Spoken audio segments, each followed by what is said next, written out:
I'm Matt Manocherian, and I'm joined here by John Shirley. We're both from Sports Info Solutions. John, are you able to share the screen?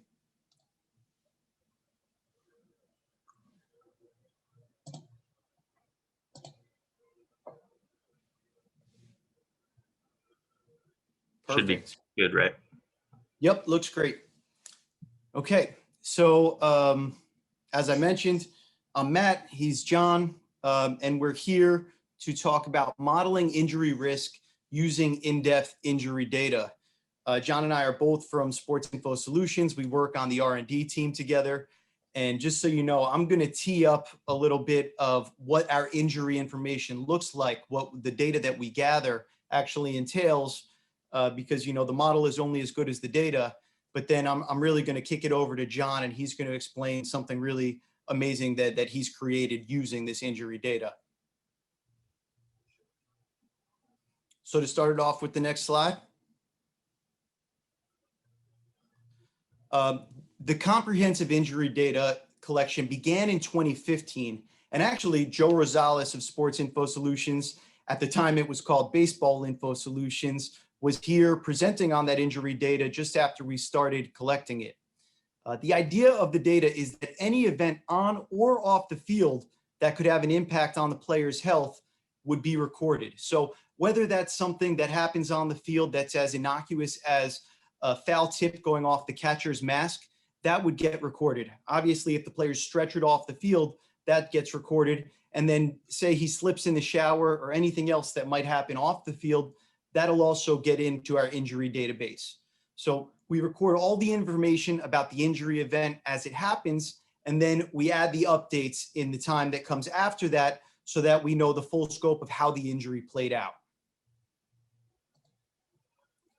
In terms of a nice, clean little process flow here of what happens, it's that in-game injury collection that I talked about, which is really useful because we can learn things like what the exact pitch that an injury happened on, how the injury occurred within the play of the game, any sort of information about the weather or the stadium that the game occurred in.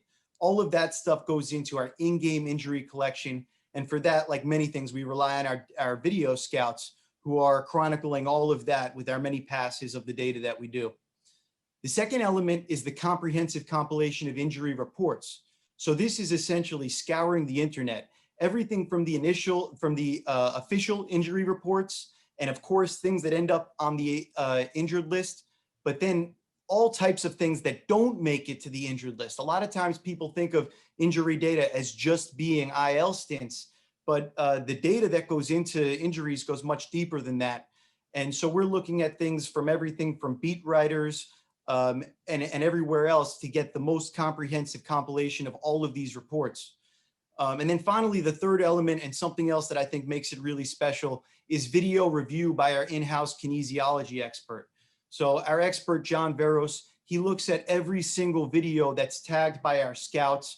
He can go straight to the pitch where it happened, watch the play, and be able to triangulate the data that he's getting from these media reports from online, along with what he sees with his own eyes, to be able to give really accurate diagnoses, prognoses, so that we get a really good picture of exactly what's going on. So as you see, those three elements combine, and at the bottom, we get clean and thorough injury data. And the best part of all, I think for us is no duplicates, which is a real blessing. So in terms of the type of information that we collect, there's kind of two general columns here that I've separated things into. So this isn't exhaustive, but it gives a general overview. On the left side is the things more that we're collecting during the games that the video scouts are tagging.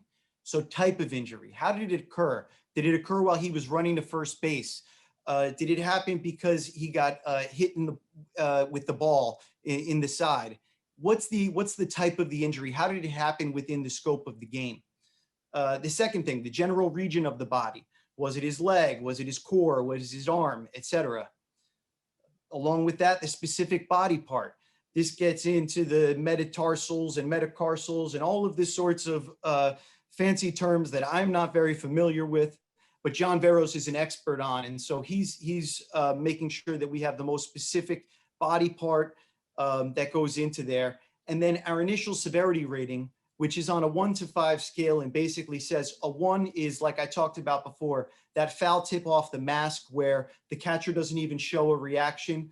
We record that, but we'd mark that as a 1 because there wasn't a significant reaction on the play.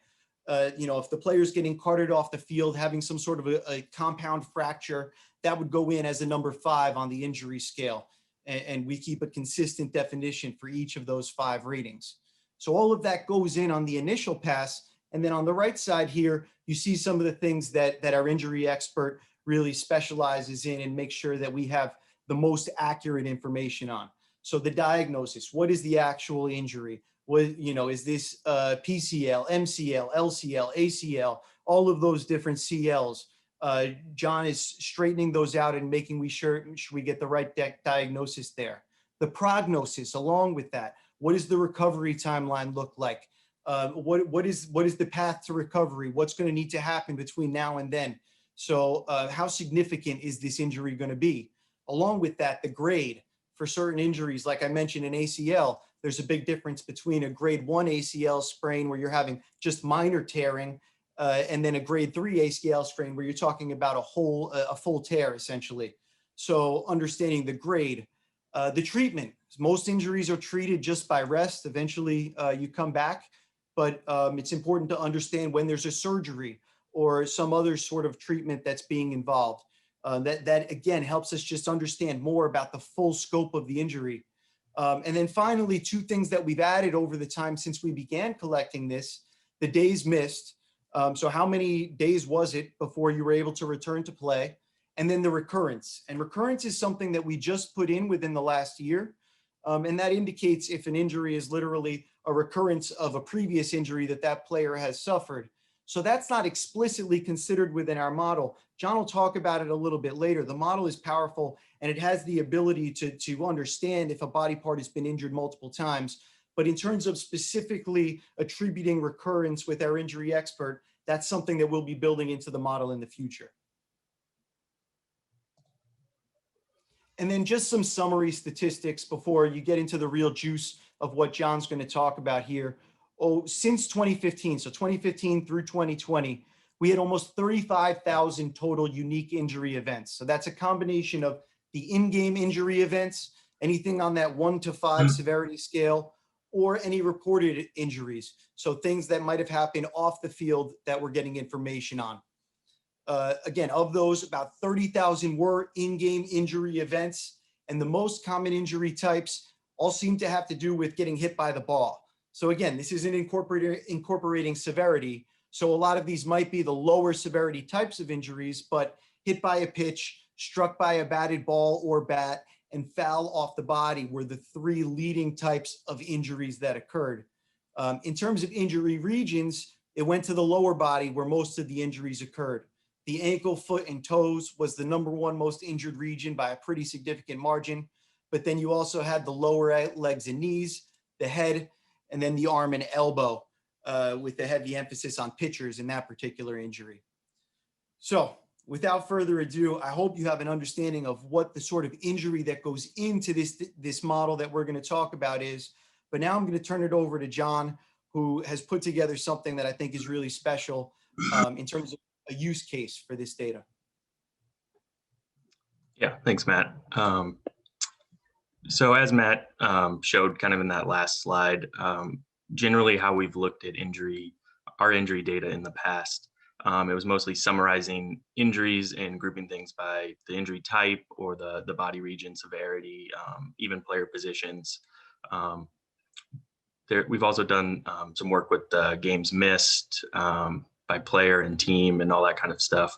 But mainly all of that has been looking into what has happened and describing each player's injury history. But over the past few months, we've been attempting to answer the question of what will happen in the future by projecting injury risk. To do this, we utilized our full database of charting data,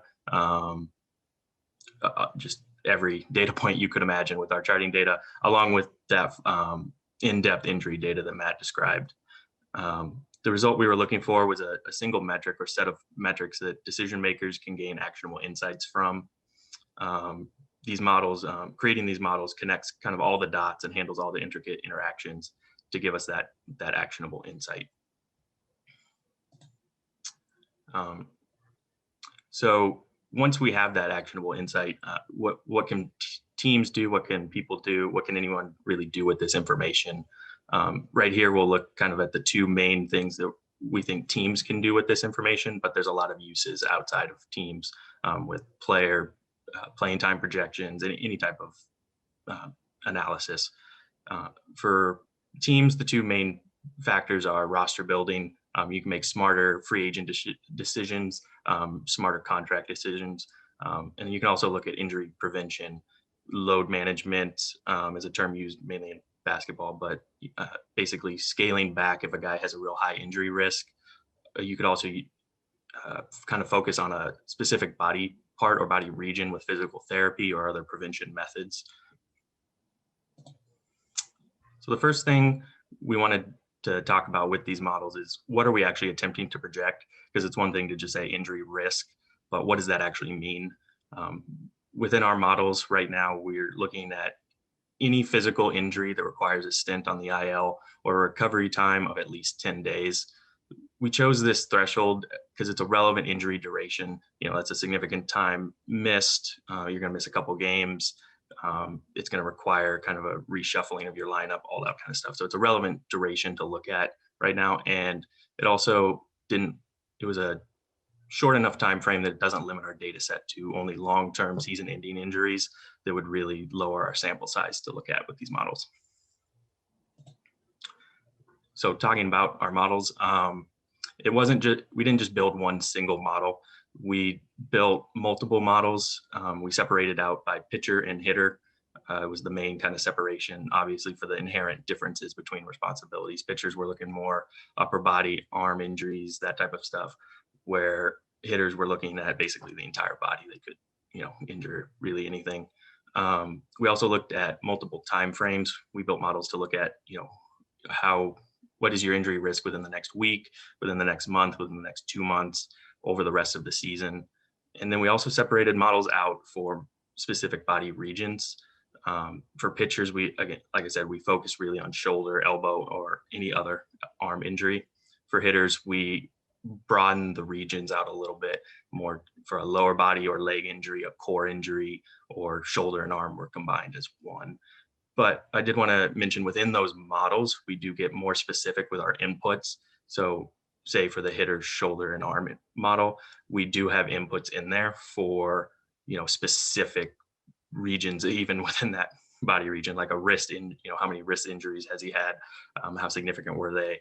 How many elbow injuries versus shoulder injuries? That type of stuff are kind of within those broader body regions. So the methodology we used, the first thing we did was determine a relevant injury threshold, which I talked about. The data we're basing these models on is from 2016 through 2019. I'll talk about a little bit later why we didn't use anything from 2020. We separated the data into a train and test data sets. We also the model we used was XGBoost models, which are a machine learning model that allows us to really get at the intricate interactions between all of these inputs that we created and put into these models. And then we evaluated our models by how well they calibrate to actual results within our test data set and the area under the ROC curve. And I'll talk a little bit about that later on, of why we chose those. So just the next couple slides, I'll talk about the inputs into our models. This slide is talking about kind of how we separated out an injury history within both pitchers and hitters models. These are relatively similar, or basically similar, between both pitchers and hitters within all our models. We separated inputs into how many relevant injuries has a player had over multiple time frames. So we have within how many relevant injuries has he had within the last 3 months, last year, last 2 years, over his career, all those types of things. We did the same thing with minor injuries, and then the days missed and games played since last relevant injury kind of gives us a time frame of when was the last major injury he's had, and has he played a lot of games since that? So maybe it's not really a factor, or is he coming right back off of something that's a pretty major injury? And then, as I mentioned earlier, we separated out to specific body region injury history as well, and we also included expected days missed in there over different time frames as well. We also included some usage and playing style metrics, as well as that injury history that I just described. For pitchers, we really looked at appearances and pitches thrown, again, over different time frames within each model. So we're talking like, how many pitches has he thrown over his career, over the last year, 2 years, 3 months, that type of stuff. We looked at repertoire. Is he really reliant on a fastball? Does he mix it up a little bit? And all that type of stuff. And then we had a couple of velocity metrics in there. How fast is he throwing? How fast is he throwing his fastball? How fast is he throwing any other pitch? All that type of stuff. And then we also looked at some change in velocity metrics. How has his fastball velocity changed over from his career average to the last 100 pitches he's thrown? Just kind of get a good sense of kind of how fast he's throwing. We also included a metric that is basically close to max, and it just looks at how often he's throwing close to his career maximum velocity. And then for hitters, we look at games played, innings played by position, kind of separated out between outfield, catcher, corner infields, middle infield, those type of things. And then the bottom 3 metrics here for the hitters is really what we kind of bring with our charting data. Is descriptive defense, play difficulty are kind of intertwined. We look at every play that a player makes, and we describe kind of how he approaches the ball. Is he jogging? Is he sprinting? Is he diving or sliding? Kind of how is he playing in the field? And then play difficulty is a 1 through 5 scale. Basically, a 1 is a ground ball right to a guy. A 5, I believe, is an impossible play, but 4 is kind of that spectacular diving play that a guy makes. Just kind of how he plays in the field, what type of plays he's making in the field, all that type of stuff. And then a speed score is kind of our athleticism metric we put in there based off some of our timing data. So here we'll kind of show over the next 2 slides the most important inputs within each model. And right here, we're going to look at the top 15 for both the season-long pitcher model and the season-long hitter model. These 15 are not the only inputs in these models. These are just the top 15 most important that the model is really looking at. It's obviously looking at a lot of other inputs as well that separate out players. For most of, or basically all the models, the clear top important input is days left in the season, because obviously any player is going to have a much higher risk of injury over the rest of the season, opening day instead of maybe 2 days till the end of the season. But then here for the pitcher model, we can kind of look at there's average fastball velocity over his career is that next one down, kind of how fast is he throwing. Then you kind of get down into BMI, body mass index, and age, which are some biographical kind of inputs to describe the player. And then you kind of get into some of our injury metrics, the expected days missed within the last year, days since the last injury. And then kind of towards the bottom here, you'll look at some of the repertoire stuff. How often does he use his changeup? How often does he use curveball? That type of stuff. So moving over to the season-long hitter model. Again, you see that days left in the season is the clear most important input. But then you kind of look at speed score, that athleticism metric I talked about is the next one. And then BMI and age, again, those biographical inputs that have factors on, injuries and all that type of stuff. And then the next 2 down are some of those injury history metrics, the expected days missed over the last 2 years, days since last injury, then how many minor injuries has the player had within the last year. And that's just that charting data that Matt talked about, those injury events that we chart. And then kind of below that, you kind of get into where the player has played over his career over the last year, that type of stuff. And then at the bottom, you can kind of see that descriptive defense, basically saying, if a player is making a lot of diving and sliding plays, he probably has a little bit of a higher injury risk just because those plays are more difficult and, you're kind of throwing your body around a little bit. one thing I really wanted to kind of talk about within these models is this interesting injury input interactions that come from it, how these XGBoost models are able to kind of really get at these intricate interactions. Because within each model, there are inputs that attempt to account for each player's full injury history, as I've mentioned, and kind of went through that a little bit. And a really good example of kind of what I'm talking about here is when we're looking at future elbow injuries in pitchers, we found that previous shoulder injuries have a greater impact than previous elbow injuries. So these models are kind of able to look at a player's full injury history, all those charting metrics, and really get at different interactions that maybe aren't the most intuitive, where, you know, a guy that maybe's had elbow injuries in the past, you know, you would think he'd have more elbow injuries in the future than a guy with a shoulder injury, but those body part interactions and body regions really have an effect, and these models are able to account for that. So I want to talk about a little bit about how the model performs in this first section, kind of why we chose to look at calibration and the area under the ROC curve instead of a simple binary injured, not injured classification, where you'd set a kind of a threshold, like the standard is 50%. Basically anything above 50%, you're saying like, oh, this guy's is going to be injured. Anyone below is not going to get injured. And then you kind of look at the hit rate. We didn't really want to do that here because there's really no actionable difference between, say, 49% and 51%. That's really basically the same injury risk when you're really looking at breaking it down. But in a binary classification, those would be two separate things. So instead, we looked at how well calibrated our models are, and I'll get to that in the next two slides. And we also looked at the area under the ROC curve within our out of sample test set. And here at the bottom, kind of we'll show we show those scores. And within the different models, they kind of range between 0.7 and 0.75, and area under the ROC curve ranges from the metrics ranges from 0.5, which is basically random, and 1, which is a perfect model. So we're kind of in the middle there. We're well above random, but we're not a perfect model because injuries have some randomness to them, and we just can't account for everything. So here's just a quick look at how well calibrated our pitcher season model is to what we would predict from our out of test sample size data set. So it tracks pretty well with that red line. So it's pretty well calibrated. And here's the hitter one, and it's also fairly well calibrated along that line.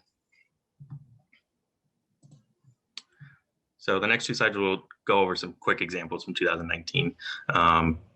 So for pitchers here, we're showing from our holdout data set, the top 5. As you can see, 3 out of the top 5 did sustain injuries. And if we broaden that out to the top 15, 10 out of the top 15 sustained injuries. And for hitters, as you can see, it did fairly well among these players with really high injury risk over the full season, where 4 out of the top 5 did actually sustain an injury during that season.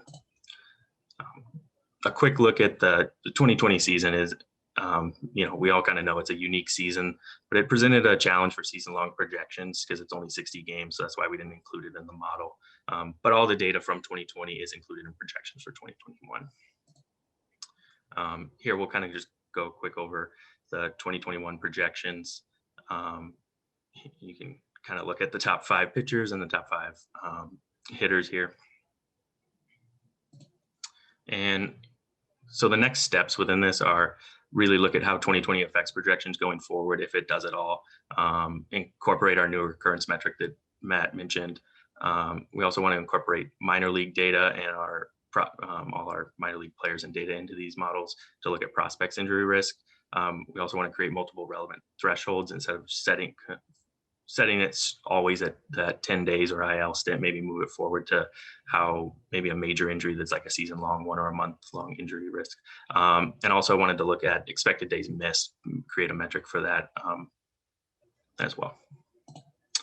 So we wanted to thank SABR for allowing us to present, all the SIS baseball video scouts for their hard work charting all of this data, our colleagues Joe Rosales, John Veros, and John Dewan, and any MLB teams that help provide feedback. Yeah, and so at this point, I think we can get right into the questions. We got a few minutes left here. So starting off at the top of the list, how long of the process is the data collection? Um, I think that might have disappeared there. Um, the data collection is an intricate process. So we chart every major league game and many other levels of baseball as well. And we chart the games with an initial pass that goes on as the games are being played. And then the following day, several auditing passes and different levels of data collection that overlap in various ways so we can make sure the data is as accurate as possible, but also that really cover every aspect of the game in as great detail as possible. So in terms of the injury data collection, that goes on through these levels of other data collection that happen as the scouts are going through the games. But then the process that John Veros and his team go through to really clean up all the data and make sure that our diagnoses and prognoses and updates happen. It's hundreds and thousands of hours each season. So it's really a ton of stuff that go into there. Go into a next question. A bunch on the data collection side of things here. Have you found or will you explore how recurrence affects the length of injury and potential severity of an additional injury?